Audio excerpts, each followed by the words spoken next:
সেবন করার থেকে যে মাদক ব্যবসায়ী তারে ধরে নাকি, সেবন তো করে ওনালে ওর জীবন শেষ, কিন্তু মাদক ব্যবসায়ী তো ছড়াই দিতেছে সারা বাংলাদেশে। বসে বসে সবাই বেতন খাচ্ছে সরকারের টাকায়, তো এটা তো আমার পাবলিকের ট্যাক্সের টাকায় তো তারা নিচ্ছে।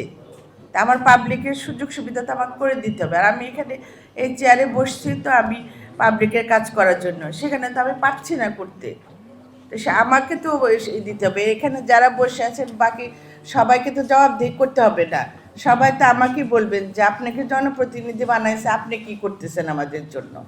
তাই সেই কাজটা যাতে সহজভাবে হয় সেজন্য কিন্তু আপনাদের সাথে বসা, আপনাদের সহযোগিতা, আপনাদের আন্তরিকতাটা তো লাগবে। এটা তো টিমওয়ার্ক।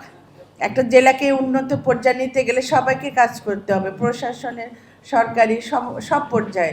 মেডিকেল কলেজের আছেন, আপনারা একটা সামাজিক আন্দোলন গড়ে তোলেন এই যে মাদকের জন্য যেটা, সেটা তো আপনাদেরও অংশগ্রহণ করতে হবে, অভিভাবকদের অংশগ্রহণ করতে হবে। এটা যে শুধু শুধু মানে প্রশাসন বা সরকারের লোকের উপরে ছাড়লে হবে না, তারা তাদের কাজ হলো দোষীদের ধরা, আর আমাদের কাজ হলো আমাদের ঘর ঠিক করা, আমাদের সন্তানদের ঘরে ফিরে আনা, আমাদের স্বামীদের ঘরে ফিরে আনা। এইগুলো হলো আমাদের কাজ।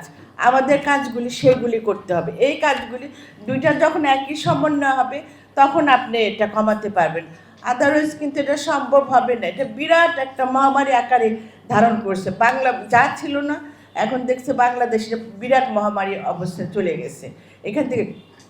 এখান থেকে সবাইকে সচেতন হইতে হবে। আবার যে মাদক নিতেছে সে যদি খুব উচ্চ স্বরে যায় আপনাদের কমিটির মধ্যে থেকে কথা বলে, তখন কিন্তু লোকজন আবার কিন্তু সেই কমিটির কোনো গুরুত্বই দিবে না, যে তুমি খাও মাদক, তুমি এসে আবার বলতেছো যে মাদকের বিরুদ্ধে কথা বলতেছো। তা এই কমিটি করার সময় সেটা আপনাদের এই সামাজিক সংগঠন যখন করবেন তখন সেটা আপনাদের সচেতন থাকতে হবে, সবাইকে রাখতে হবে, দল মত নির্বিশেষে সবাইকে নিয়ে। আমি কিন্তু এর আগেও বলে গেছিলাম যে আপনারা ছোট ছোট করে ওয়ার্ড অনুযায়ী কমিটি করেন, এই কমিটির কাজই হবে এই এলাকা পরিষ্কার পরিচ্ছন্ন রাখা, এলাকার মাদক দূর হয় যেন সেদিকে কাজ করা, ছেলে মেয়েরা যেন ইফটিজিংয়ে না পড়ে। এগুলো হলো আমাদের সামাজিক দায়িত্ব। তো এই সামাজিক দায়িত্বটাও কিন্তু আমাদের নিজেদের হাতে নিতে হবে। আর যারা এসপি সাহেব আছেন আমি তাকে বলবো, সেবন করার থেকে যে মাদক ব্যবসায়ী তারে ধরে নাকি, সেবন তো করে ওনালে ওর জীবন শেষ, কিন্তু মাদক ব্যবসায়ী তো ছড়াই দিতেছে সারা বাংলাদেশে।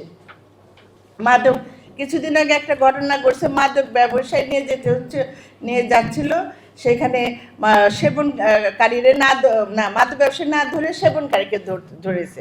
রিসেন্টলি আপনারাও সবাই জানেন নয়াদিঙ্গিতে 50,000 টাকার বিনিময়ে তাকে আবার ছেড়ে দেওয়ার জন্য চেষ্টাও চলেছিল।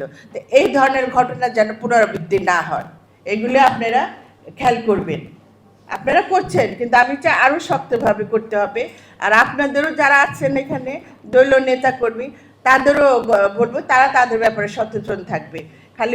খালি মুখ বা সাংবাদিক যারা আছো তোমাদেরও সোচ্চার হইতে, খালি মুখ ভরে সেইখানে বললা এটা হবে না, সোচ্চার সবাইকে হইতে হবে, তখন অটোমেটিকলি বাচ্চারা সচেতন হয়ে যাবে।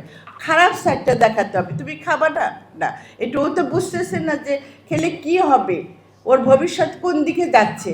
এই কাউন্সেলিংগুলি আমরা যারা মুরব্বী আছে, আমরা যারা টিচার আছি তাদের করতে হবে। কলেজে আপনার একটা মোটিভেশন ক্লাস নেবেন, তারপর ওদের আরও যত খেলাধুলার মধ্যে ইনভলভ করে, যেটা আমাদের মাননীয় প্রধানমন্ত্রী যেমন তারেক রহমান যেটা চাচ্ছে, কেন খেলাধুলার প্রতি এত আগ্রহ প্রকাশ করছে, যাতে এই যে ছেলেপেলেগুলিরও যেন ভবিষ্যৎ বংশধর যেন ওইখান থেকে দূর করে আনা যায়, সরিয়ে আনা যায়।